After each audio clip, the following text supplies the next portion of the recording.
Hi friends, அஸ்ஸலாமு அலைக்கும். இன்றைக்கி நம்ம வந்து ரவா கிச்சடி எப்படி செய்யலான்னு பார்க்கலாம்.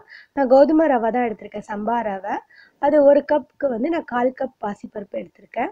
நம்ம யூஸ்வலாக வந்து இதில் வந்து உப்புமா செய்கிறத விட இது மாதிரி கிச்சடி செஞ்சோன்னா ரொம்ப நல்லாயிருக்கும். நான் வந்து ரொம்ப பருப்பு எடுக்கல, ஒரு 1/4 கப்பு பாசிப்பருப்பு தான் எடுத்திருக்கேன். இது வாஷ் பண்ணி நம்ம எடுத்துக்கலாம். இப்போ தாளிக்கிறதுக்கு வந்து ஒரு 2 ஸ்பூன் ஆயில் போட்டு அதில் ஒரு பட்டை, ஒரு கிராம்பு, ஏலக்காய் போட்டுக்கலாம். அது கூட ஒரு ஆனியன் கட் பண்ணி ஆட் பண்ணிக்கோங்க. ஆனியன் வதங்கட்டும். யூஸ்வலாக வந்து ஒயிட் ரவை வந்து மைதா ரவை வந்து டயபெட்டிக்ஸ் இருக்கிறவங்களாம் வந்து கோதுமை ரவை தான் யூஸ் பண்ண சொல்லுவாங்க. அவங்க இந்த மாதிரி யூஸ் பண்ணாங்கன்னா ரொம்ப டேஸ்ட்டாகவும் இருக்கும் அவங்களுக்கு. இது கூட ஒரு ஸ்பூன் இஞ்சி பூண்டு ஆட் பண்ணிக்கலாம். அதுக்கப்புறம் ஒரு தக்காளி, ஒரு பச்சை மிளகாய் ஆட் பண்ணிக்கோங்க. நல்லா மிக்ஸ் பண்ணிக்கலாம். இல்லைன்னா கொஞ்சம் சால்ட் ஆட் பண்ணி வதக்கிக்கோங்க. இப்போ இது கூட வந்து நான் ஒரு 3 ஸ்பூன் தயிரும் ஒரு ஹாஃப் லெமனும் பிழிஞ்சு ஊற்றிக்கிறேன். இதையும் நல்லா மிக்ஸ் பண்ணிவிட்டு கொஞ்சம் கொத்தமல்லி இலையும் தூவிக்கலாம்.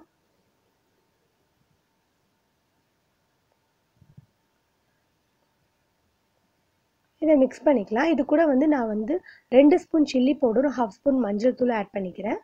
ஆட் பண்ணிவிட்டு நம்ம எடுத்து வச்சுருக்க ரவை, பாசிப்பருப்பு, களைஞ்சி வச்சுருக்க பாசிப்பருப்பு எல்லாத்தையும் ஆட் பண்ணிடலாம். நல்லா மிக்ஸ் பண்ணிவிட்டு இது வந்து நம்ம வந்து தண்ணி ஊற்றி நம்ம வந்து குக் பண்ண போகிறோம். இது சாதாரண ரவையை விட கொஞ்சம் எக்ஸ்ட்ரா குக் ஆகும். இது வந்து 1.5 டம்ளர் வருது. இதுக்கு வந்து புதினா துவையல் நம்ம அரைச்சிக்கலாம். இதுக்கு தண்ணி வந்து நான் எப்படி ஊற்றிருக்கேன்னா 1.5 டம்ளருக்கு 5 டம்ளர் ஊற்றிருக்கேன். இது குக் ஆகணும்னு பார்க்கலாம். பாருங்கள், குக் ஆகிடுச்சு. கொஞ்சம் கொத்தமல்லியில் தூவி நம்ம சர்வ் பண்ணிடலாம். இது ரொம்ப ஸ்பீடாக செய்யக்கூடிய ஒரு ரெசிபி.